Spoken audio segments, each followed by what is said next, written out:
Welcome to B2B Marketing Methods. I'm your host, Terri Hoffman, and I'm the CEO of Marketing Refresh. Let's face it, embracing digital marketing is daunting.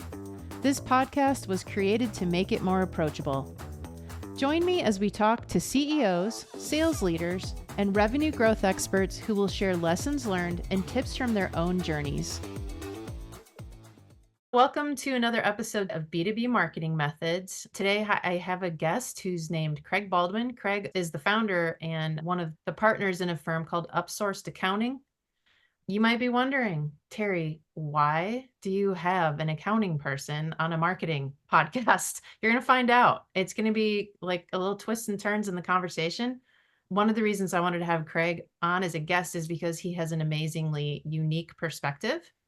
I'm going to let him introduce his firm and tell you a little bit about his background, but some of the points we're going to be talking about during the episode are pipeline management, pipeline hygiene. We're talking about sales pipelines here, nothing to do with your financial statements. Prospecting, we're going to be talking about lead generation. We're going to be talking about deal generation, and he's going to explain why. He has a unique perspective on all those different topic areas. Once again, thanks for coming today to join me, Craig. Welcome to the podcast. Thank you, Terri. Yeah, I really appreciate it. It's great to be with you. I have a accounting educational background, worked in public accounting for a couple of years. Not a great fit for my personality, I would say, and just quit. Terrible idea. I remember my mentor calling me at the time saying, "Hey, this is a bad idea. Are you sure you want to do this?" And I said, "Yeah, I need a change." So I quit cold turkey, went and worked in a restaurant for a little bit, and was lucky enough that one of my old coworkers asked me to start Upsourced with him and another partner. And my motivation was to take on the sales and marketing aspect of Upsourced and not do the accounting. I just wanted to learn about sales and marketing. I wanted to do the work. I felt like maybe my personality is more geared towards whatever that meant. Didn't really know at the time. Mhm. And ever since then, over 12 years ago, that's what my career has focused on. And so the organization Upsource has grown significantly since then. We're about 35 employees now and close to $5 million a year in annual revenue. And I've also had lots of other jobs in the meantime, because to be honest with you, for years and years, Upsource just wasn't large enough to support all the partners and my family in particular. And we just kept reinvesting money to hire more staff to earn more revenue ultimately. And so by making those sacrifices, I went out and worked full-time jobs and ran strategy on some client engagements at a WPP marketing agency, innovation agency called Rockfish, which was an amazing experience. Actually, before that, started another software company and raised venture capital. And boy, oh boy, was that a crazy experience that I hope to never go through again. Also ran partnerships and sales at another tech startup for almost 5 years in the enterprise IoT space, very much taking on the AWSs and the Google Clouds, or at least trying our best to do that. And Wait, where was for the that? last What was the name of that business? that was an organization called Losant. Okay. It was a small but mighty IoT platform company that's still around in Cincinnati, Ohio, where I was at the time. Amazing founding team who knew how to build great products. And that's really where I learned enterprise sales. How do you go out and close 6-figure, 7-figure deals? How do you harvest relationships from nothing? How do you have 12 to 18 month long contract lead times, that type of thing? That was a totally different industry area focus that I was not familiar with. And I went out and got those skills. And fortunately, because I was at a really small company, I was just kind of thrown into the fire. And so I had to learn on the go. That was a really great experience. And then I was recruited away from there to go run a consulting team at a very large BPO professional service company called Concentrix. I ran their mobile app team. I managed the global Apple relationship. And that looked much more like an agency, to be honest with you. I mean, we basically did digital work.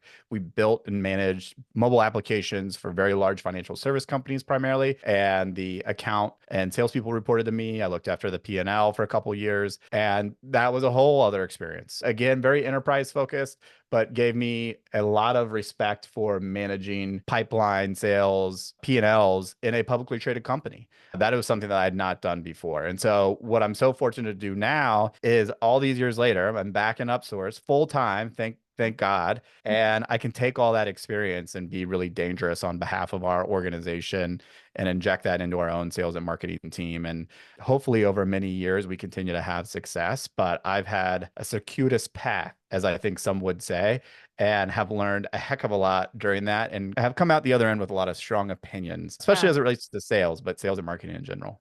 Okay, I cannot wait to dig into that. You do have a really crazy collision of a lot of different operational areas, Yeah. but also types of pricing models and industries, right? That Yeah.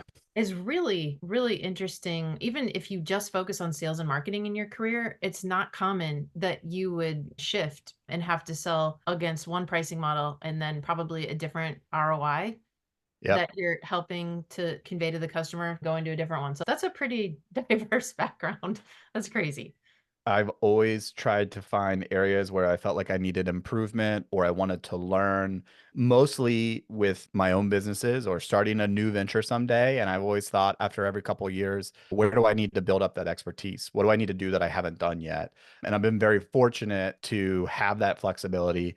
Very fortunate. My wife, God love her, has a great job, great corporate job. And so that's allowed me to take some risks that maybe the average person would not be able to. Mhm. Thankfully, when I left my job in public accounting, I had no family, no kids, no responsibilities. All I had to do was afford rent. So that was a great time to do that. But yeah, I've always tried to focus on how do I build my skills for a future which is unknown, I think, for all of us, and would lead to success in my own ventures or maybe a new venture that I haven't even thought about yet. Yeah. Oh my gosh, you definitely have that entrepreneurial spirit. There's no Yeah. question. So I want to dig into some of the topics we are going to cover later on. I'd really like to ask you about how you've taught yourself or where you've gotten some of your learning, because I think that's something important for our audience, even. But let's start with pipelines. One thing that I think is always at the core of all of the different topics we're going to cover is CRM. There needs to be some system for accountability around all of these concepts in a go-to-market strategy, whether it's pipeline management, hygiene, which I love that you mentioned pipeline hygiene because no one Yeah. talks about that enough. That's Yep. not discussed enough, right? Yep. How did you develop a framework or system to view pipeline management? And do you think that's important? That's incredibly important. I think it's the single most important thing for any sales leader.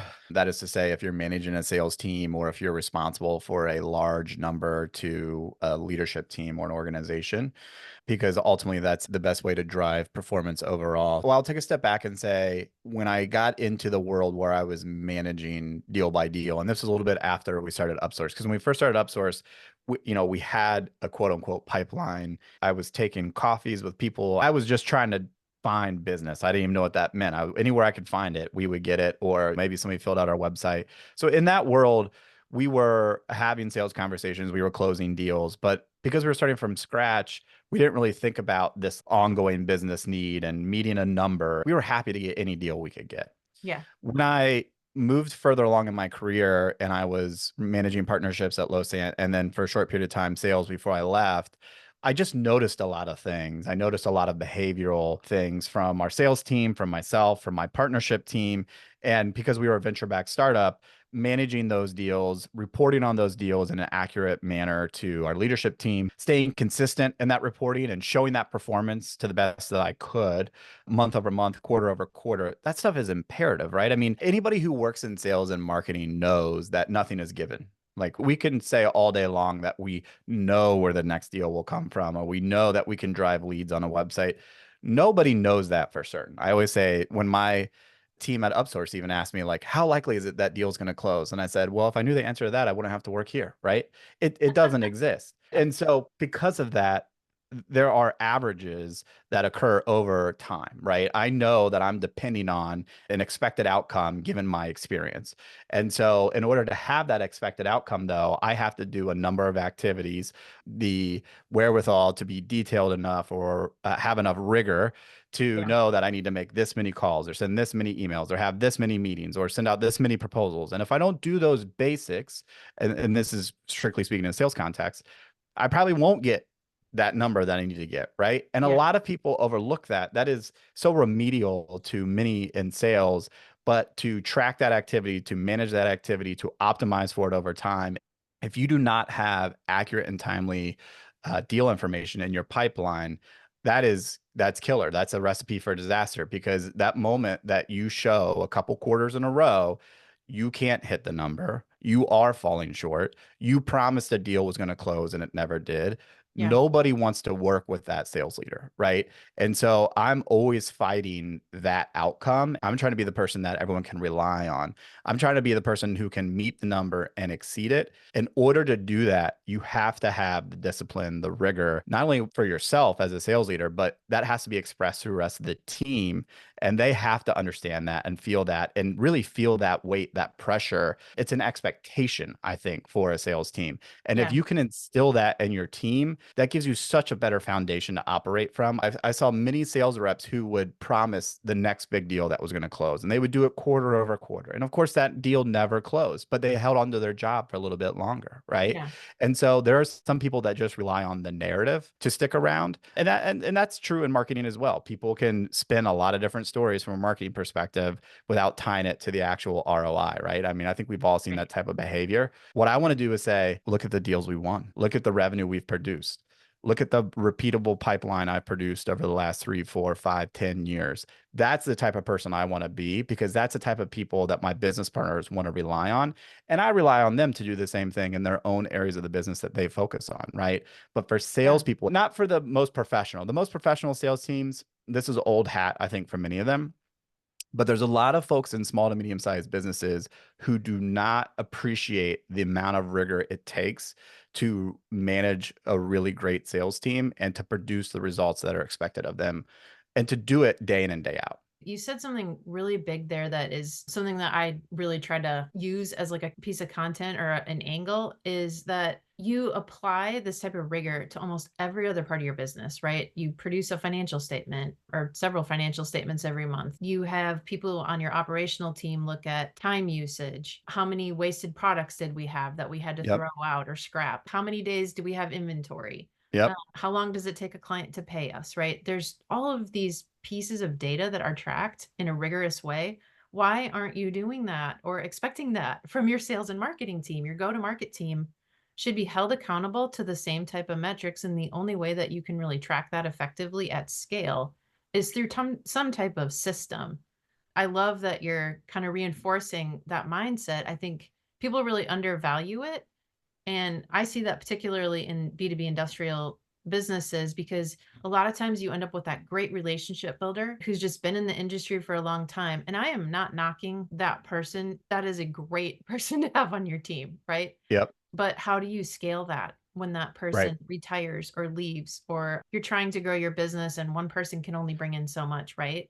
Yeah. And I think what you're talking about is how do you build repeatability within your organization and Yeah. And specifically in the sales and predictability. marketing function, right? And I've seen this a lot in businesses that I've worked in, but also businesses I've consulted with. These are organizations who've just done things the same old way, and they have salespeople who manage everything. Maybe they have a very small marketing team or no marketing team at all. They have salespeople who've been in the industry for 20, 25 years. They pick up a bunch of business cards, and that's how they produce leads, and then they make calls, and that leads to business, and they just know everybody in the industry, and somehow or another that person or maybe the team even meets that number, right? Mhm. But when you ask the CEO or the leader of that business, well, how do you do it? They'll say, oh, I don't know. Well, we've got some folks who've been doing it for a long time, right? Right. That make me really nervous as a business owner, Yeah. because I want to know precisely how we're doing it. I want to know precisely how we're getting better at it. I want to know precisely what our plans to try new things and to get better in the future and to future proof our go-to-market methods, especially in the world that we live in today. And so I'm constantly trying to implement a playbook that is always evolving, always changing, always getting better to the extent that we can do that. And I'm always placing bets, whether that's in outbound sales or marketing activities or partnerships. I'm placing these bets and carefully watching their quote unquote ROI any given point in time. And then that's indicating to me on a future looking basis, where do I need to invest my time, money, et cetera? And that can shift month to month, year to year. The really important thing is to kind of have that scientific mindset and deploy the scientific method when you're doing this type of work. But again, this takes rigor. This takes really good data. This takes accountability from your team members. And a lot lot of that is just inconvenient to people, right? Like how many times after a long day, you're like, I don't want to step on the scale today. Like, I don't want Yeah. to know how much I weigh. It's those types of people or that mindset, I should say, that do not make good salespeople, right? Because Yeah. no matter what you've done, you got to step on that scale and say, was it a good day or bad day? And what do I need to do differently tomorrow? Those are the types of team members I want on my team from a sales and marketing perspective. Right. Yeah. That kind of comes back to systems for accountability too. Yeah. I mean, having a CRM, having an agreement in your company about how often it's updated. Yeah. What are the absolute critical pieces of information that you've got to be gathering that needs to be tracked? Yep. Because you do start to learn over time, like which things are going to indicate the highest probability of success. Because I mean, you're right. No one has a crystal ball, and Mm-mm. things change, and they're constantly evolving every day in decision making processes that are high six figure, seven figure decisions. So a lot can Yeah. change. And you Yep. can work a deal for 8 months with someone, and then that person leaves and It moves happens. on to another It happens company, all the time. right? I had one deal in particular I did for a period of time that I had worked on for over a year. It was going to be a really massive partnership when I worked at the IoT platform company. They were a publicly traded company, and I thought, man, this would be game changing. I've worked so hard developing the relationship. They've so bought into our product. We made multiple trips to the Bay Area to sit down with their product team, and I just worked it to death. And this was a period of time where I was still trying to get a grasp on enterprise sales. And I remember having a meeting and they asked us to come in and talk. And they said, listen, we've got bad news. We're getting acquired. We can no longer do the deal. And that was such a blow to me. And in my head, I was so reliant on the outcome, which was we're going to sign a big strategic partnership. It's going to drive a ton of revenue. I've put all this work into it. How can it not happen? Yeah. Right. But I think as any sales professional who's been around for a while knows, you can't count on anything until the ink is dry. And even then, sometimes things come up, right? And so I try to remain extremely humble. I set low expectations the best I can, but I'm very Yeah. aggressive. And I'm not going to count any chickens before they're hatched because that just leads to bad habits and bad behavior. And I don't want to get sloppy. And I really, like I said, I try to instill that in my team. And I think that's the best way to be from a mindset perspective. I like that phrase, don't get sloppy, because I don't really think it takes as much as people think. If you have a system and it's very clear, and maybe have the right type of internal support, right? Like looking at what does need to be done, how is this person's time best spent? Could they Yep. be supported in some other way? That gets a little bit more into how to organize a go-to-market team. Those things are factors. And if you don't take the time to analyze that and figure out how to use someone's strengths, Yep. you could actually be limiting the growth of your business. Totally. And I think a lot of this starts with good sales leadership. I mean, if I think about a lot of the bad behavior I've seen in sales teams, while they may exist at the individual level, they were enabled by the leader. It's kind of like the principal office effect when you have to have that weekly or monthly meeting with your sales leader and say, like, oh, that deal fell through. We're not going to get it. Yeah. Or what I promised you was going to happen is not going to happen. And a lot of people avoid, which is problematic in its own right. But poor sales leaders enable that behavior. They say, oh, that's okay. Don't worry about it. Or the inverse, which I've experienced as well, is they are belligerent. They are constantly anxiety inducing and yelling at their staff and taking out every single problem. I think good leaders are supposed to keep problems and challenges from going down below them, and the worst leaders actually push them down, right? Yeah. And so it really starts with the leadership. I think really good leadership will say, hey, did we miss the number because of something we did, or was it an external factor? If it was something we did, how can we evaluate the outcome and how can we improve for the next time? I'm always fine with a mistake. I just don't want to make the same mistake twice, right? So let's learn from this experience. Let's improve. And I know the next time you'll do better. And if you don't, then we're going to have a different conversation, but that's for then, not today, right? Yeah. Those are the types of conversations I think sales leaders should be having with their sales team or their reps. But it starts at the top. I think, like any organization, it starts at the top. That sales leader has to set the tone. And then you have to create an environment where sales reps and individual salespeople know that they're going to be held to account, know the expectation is to have good and accurate data in the pipeline, but also know they're going to be supported, to not act with fear. And that's hard. That's hard in every environment. We all live in this world now where our bosses, our leaders, our shareholders are demanding now, more. The best part about business is when you can create an environment where you don't have to think about those things and you're still successful. I don't want to have that type of energy in my organization. If we create the right culture and the right environment and treat people the right way, I never have to worry about that imminent threat from external forces or going out of business or losing business. I just have to continue to create this environment that everyone wants to thrive in and they feel comfortable in and they do their best work. So Yeah. again, it gets kind of amorphous. I know that this is, you get in the culture stuff, it's different for everybody, but I'm constantly thinking about those things, even in my own organization today. Yeah, I think that's great. It's really important, not just establishing a company culture, but you're even talking about mindset and culture around going to market, right? Like, how am I leading the people who really carry a lot on their shoulders? Salespeople are Absolutely. busy.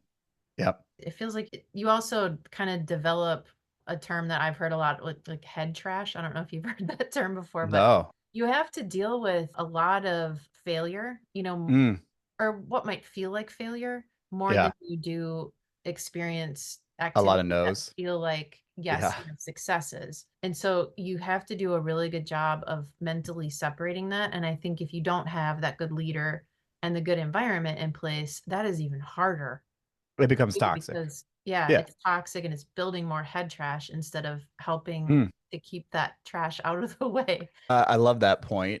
Ultimately, as salespeople, the key is to be productive. It's all about productivity. When I'm spending my time, am I spending it on the right types of things that produce the best results? Yeah. At the end of the day, that's what we're all trying to do, right? I don't even really care how you do it. Somebody may be really good at making phone calls. Somebody may be really good at showing up door to door. Somebody may be really good at not doing any of those things, and they just meet some people at a conference every time, and they keep meeting their numbers. Everyone stylistically has their own way of getting it done, and I don't want to interrupt that. However, I do need them to be productive or enable them to be productive because that's what it's all about. And if Yeah. they're good at what they do, I need to think about how can I enable them to outperform because it's the outperformers that are really going to drive a lot of our success from a revenue perspective. It's the laggards that you kind of spend a lot of time managing and deciding, do they stay, do they go, that type of thing. Yeah. But I agree with you 100%. It's about getting people to focus on the things that matter and to not focus on the things that don't. But to your point, in a world of sales and marketing, and this is why the hygiene is so important. I was It's just about to say, so you're like bleeding right over to pipeline hygiene. it's so easy to feign production. It's so easy to say, well, we've produced this many blog posts, Yeah. or hey, I made 1,000 calls last month. It just hasn't yielded yet, right? It's very easy in our profession to point to the activity, but not the result. I want Absolutely. to do both. I want Yeah. the result, and then I want to go look at the activity and understand what is driving the result. How do we do more of that? How do we get better at that? Should we try some other things to diversify our approach, right? A really compelling sales and marketing team. Those are the conversations they're having. It's not like, hey, we went to a bunch of events Yeah. and, we met a lot of people. No sales conversations, but it was great brand awareness. Well, okay, that's great. But as a sales leader, I need more than that, right? So you always got to toe that line. I certainly understand from a marketing perspective, making those investments, sort of like the farming aspect Yeah. of marketing as a part of that. You got to plant the seeds. But as sales professionals, don't come to me with your activity, come to me with your results, and then we can talk about what activity led to those results and how to get better at it. Yeah. I mean, maybe you could just define what you mean by pipeline hygiene. That might not be a term some of my listeners are familiar with. Can you define that and Yes, maybe absolutely. even explain your mindset on it? So pipeline hygiene is just a more direct way of keeping a clean and accurate pipeline. That is to say, all the deals that I'm working currently are in there. They have the right information attached to them. They have the current notes from the most recent meetings attached to them. They are in the right stage, which is incredibly important, especially when you're forecasting your pipeline out into your overall revenue forecast. You're not hiding anything in those stages. And by that, I mean, you're not calling a deal qualified that's not really qualified. So, like we use the BANT method of qualification, which I think many folks use to have budget, authority, need, and timing. If you don't have the answers to those questions, you can't be qualified. A lot of people will let deals sit and qualified and build up that number and say, well, look at what could happen. I don't like that. In fact, I ask my sales team to close deals. That is to say, whether they're won or not, go ahead and move it to loss after a quarter. I don't want to sit and qualified because you're Yeah. hiding something and I don't want that to happen. We need to move on and be more productive in other areas. This is not a good use of our time. So I'm always trying to maintain a very accurate pipeline. I want the stages of those deals to be accurate and I want the dollar amounts to be accurate. And this is a way of holding on to your job. This is a way of delaying the inevitable. Yeah. That behavior is poison for a sales leader because once you start to depend on that bad information, you've now misrepresented to your leadership team, to your owner, to your peers, whoever that may be, and you're setting yourself up for missing a number quarter over quarter, year over year. And most salespeople are not even going to get that long before they get asked to leave. So Right. when I look at my pipeline, I need to know everything in there is accurate. Yeah. It has been updated in the last week. I don't want anything updated. It's got to be updated every week. Monday morning, you come in, update that pipeline. If you don't, make sure it's all ready to go by the following Monday. Anything over that, we got to have a talk about why you did. You know, it's kind of like time Yeah. tracking for Yeah. an agency. You got to track your time. That's just the Yeah. basics. I can't overstate enough how important they are. And they're so elementary. They're so 101, but it's the 101s that keep sales teams from performing and bleed into the culture and lead to a culture who is missing that number. And you start Yeah. to miss that number for a couple quarters, guess what? Now you really miss revenue targets. And now that has carry-on effects in the rest of the business, right? Now you can't invest in much as marketing and marketing as you wanted to. And now to get the next deal is even harder, right?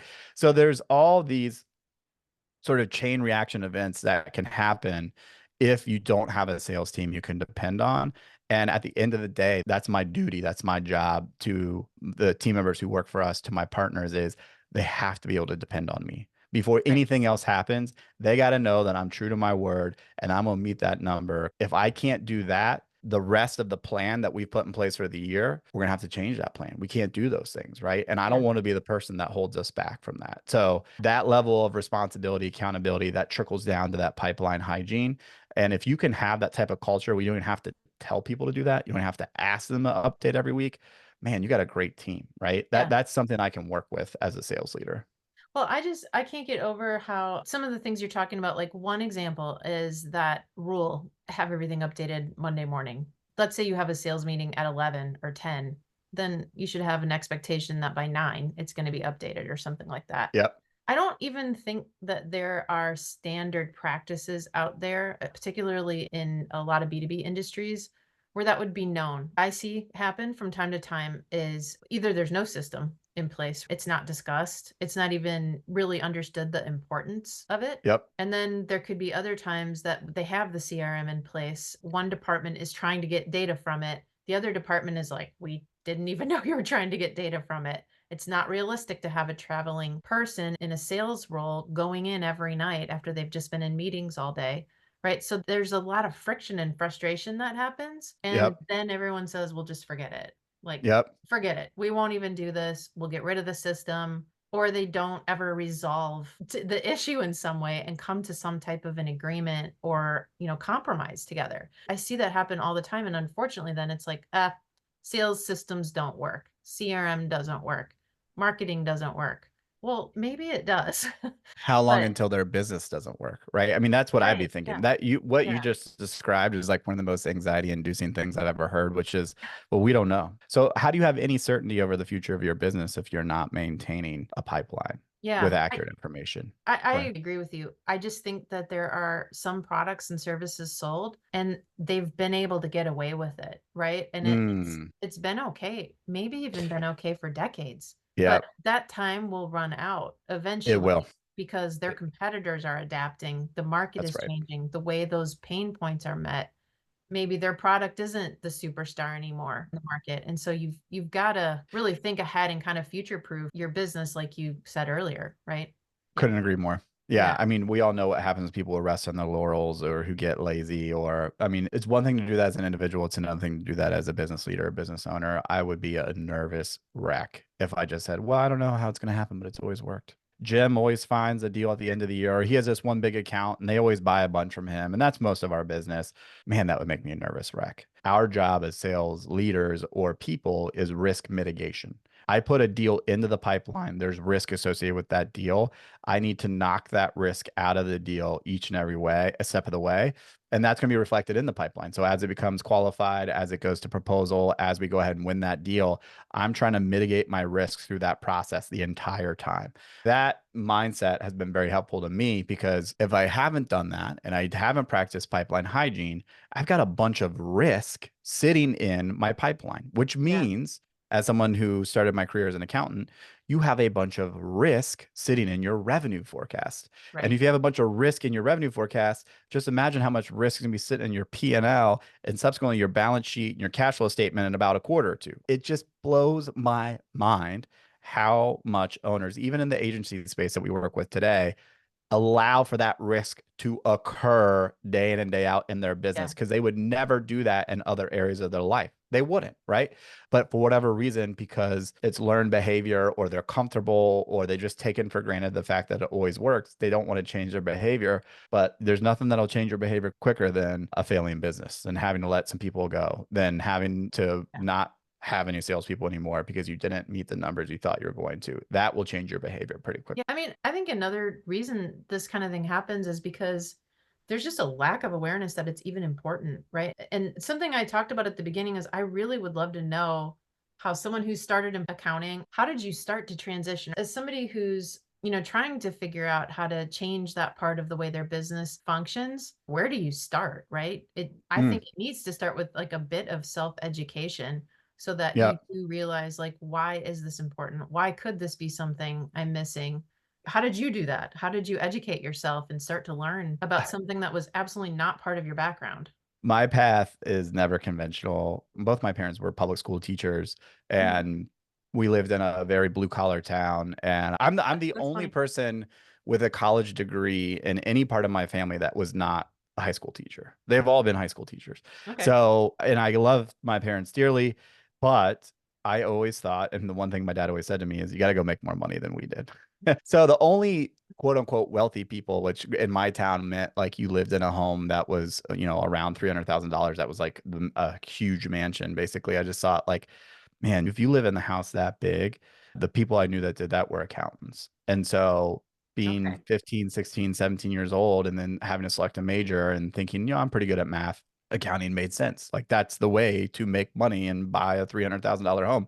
I realized pretty quickly when I got into that career path after college that, man, I'm not made for this. My personality is not made for it. I want to interact with people. I want to get out from behind the desk. And I worked in an environment that just I didn't love and wanted to change some things about. So fast forward to working with Upsourced, taking on sales and marketing. I actually tried very hard to find a marketing role at any number of companies at the time in Columbus, Ohio. I reached out to a ton of agencies. I interviewed for a ton of roles, a ton of internships. My biggest low point was sitting with an agency owner at a coffee shop in Grandview, Ohio, and telling him, I will work for free for the next 6 months. I just really want the experience. I want to learn, right? I want to learn what this marketing thing means. And he goes, listen, I really like you. I think you're a great kid, but you have no experience in this and it's just not worth it for me. I don't even want you there. I mean, I think you can be successful, but I don't want you. That was like a real low point for me because I'm thinking people will even take me on for free. Like, what do Yeah. I do? Right. So the best thing for me to do is just create my own experience. And so when we started Upsource, I'm like, you know what? I don't know what sales and marketing is, but I'm gonna go try to find a deal. I'm gonna go try to sell my first deal. I'm gonna try to find my first customer. I'm gonna figure out how to price it. We're gonna try to get them to sign on the dotted line. And within a month, we did. And I'm like, okay, well, I found that person online. I reached out to them on social media. I got the meeting and they signed with us. Let me do that again, right? Your accounting brain kicked in then. What were the steps I took? 100%. And Yeah. then Yeah. of course, pretty quickly you spreadsheet it out and you say, Yeah. okay, well, if I want to get this many deals, I probably need to do this many meetings and I need this many coffees or lunches, or I should meet this many people. And then I applied the same thing to our website and trying to push traffic to the website and trying to get press releases and all these things. And then I did that subsequently at the tech company that we started. But I always had to make my own experience because nobody ever wanted me on their team. I'm not conventional. Salespeople have to deal with a lot of no's. I Yeah. will slam my head against the wall until there's no tomorrow just to get it done. Like I am a very stubborn person. I will work for a longer period of time. I will work really hard Mhm. and I need a longer time horizon to be successful, but I know with a long enough time horizon, I will be more successful. Like I Yeah. give me a long time horizon, I like my odds, right? Yeah. And that's just because I'm going to get up and work every day. And over Mhm. time, I think I can find the answer. Yeah. So that was the approach I took with sales and marketing. And now I'm 36 years old and I'm thinking like, I feel very confident in my ability to do these things and to make these decisions and judgments and to be in front of these people and to take these meetings, right? And so there's this nice thing that happens in the middle of your career, I think, for many people, which is that inner voice in their head that said, you don't belong here kind of goes away. Yeah. And now you get the, well, yeah, I do belong here. And now I'm going to help a bunch of other people too. Right. Yeah. That combined with the experiences I've had and the work ethic I've developed has helped me tremendously into Yeah. It being sounds like it. whatever sales and marketing professional I am today. But it helps to be really good with spreadsheets and to be very, I don't want to say data driven, that term's used a lot, but I have observations. I certainly act with my instinct, but I tried to confirm what I'm seeing with the data so that I don't make any wild guesses or do anything that's out of the norm, right? So I'm Yeah. always trying to blend the two of instinct and hard data.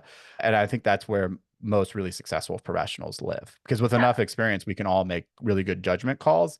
We just want to make sure that from time to time, they're not really bad judgment calls, right? Yeah. Well, I Yeah. think this is how we know AI can't replace us, right? In Yeah. any role, but it can help us. It can help us. You may not have meant to do this, and I could be totally misinterpreting something you said, but when I think about prospecting, you kind of have to start with the end in mind and then work your way back in terms of Yep. like developing the rigor for your day in, day out or week in, week out activities. It's like when you described how you started the business, you were like, I want to get a deal. I'm going Hmm. to start doing these things. Hmm. And then it drove you to the deal. And then you went backwards and figured out what I've were done that. those activities I and do how do that I every time. scale them now? We started at Upsourced in 2012, and then I went away from the business for a couple of years. I came back in a fairly large capacity, not until 2017. And in 2017, Upsourced was doing about $500,000 a year in business. So we sell monthly contracts that are fixed fee. So it kind of looks like a SaaS company, but we always think about annual recurring revenue as kind of our metric we think about. At the time, $500,000 in annual recurring revenue. We had 100 clients. They were paying us about an average of $500 a month, give or take. It was hard. We were servicing clients all over the spectrum, bars, restaurants, mom and pop, freelancer, you name it. And we were just kind of delivering them financial statements on the cheap. So when I came back in, one of my partners said, like, it's just too much work. Like, we got to find a better way. Yeah. And I said, okay, well, who do we like servicing? Who are the clients we like the most? And he said, well, I really like agencies. They're great, like great people, creative, different than us, very clean businesses to manage from an accounting and finance perspective. And I said, great. From now on, we only do agencies. I said, how many do we have? He's like, we got like 15. I said, great. So we're going to shed this legacy business over the next couple of years, and we're going to change our messaging, our positioning, our services, our strategy just for agencies. So that was a very big strategic call that we Yeah, it's made. huge. We had one team member who we had hired him at the software company, the startup, and we brought him to the accounting firm because we loved him so much. And he had no accounting background, but he did a little bit of accounting work. And I said, okay, Jimmy, you're done with the accounting. You're now a full-time salesperson again. And I said, here's the blueprint I want you to follow. I want you to send these emails at this cadence. I want you to use this prospecting tool to do email lookups. We're going to get you on LinkedIn Navigator, do all that stuff. I said, keep the messages short but sweet and find the style that works for you. But the whole goal is we got to get on the phone with agencies who are in that phase of looking for a service provider. We're not going to get all of them, but we're going to get some of them. And then we got to get a proposal in front of them. We got to sign them, right? Yeah. So that was in the end of 2017. Fast forward to today, we're about 4.5 million, and I've got a sales and marketing team who's replicating those efforts. But I started with the end in mind. I said, okay, this is where we're at. How much revenue do I want to do in 2018? I wanted to add like another 300 grand. Well, how am I going to do that? How many deals do I need? How much are they worth? How can I push the average value up? So should we change our services, which we did. So now the average dollar value of a client for us is about $3,000 a month. And we have just over 100 clients. We got about almost 120 right now. So the overall number of clients hasn't changed, but the economics of our business has changed significantly, right? And that was a Right. very strategic decision. Yeah. And to reinforce your point, like I've always started with the end in mind. I just did a 3-year forecast the other day. Like I'm like, okay, well, we are where we are right now. I'm thinking in my head of somewhere in between 10 to 15 million. Mhm. What's the path? And I'm looking at that path all the time. And then I break those raw numbers down into my attribution channels. Okay, well, what am I going to get from my outbound team? What am I going to get from my marketing team? What am I going to get from the partnerships that we've signed? How reasonable is that?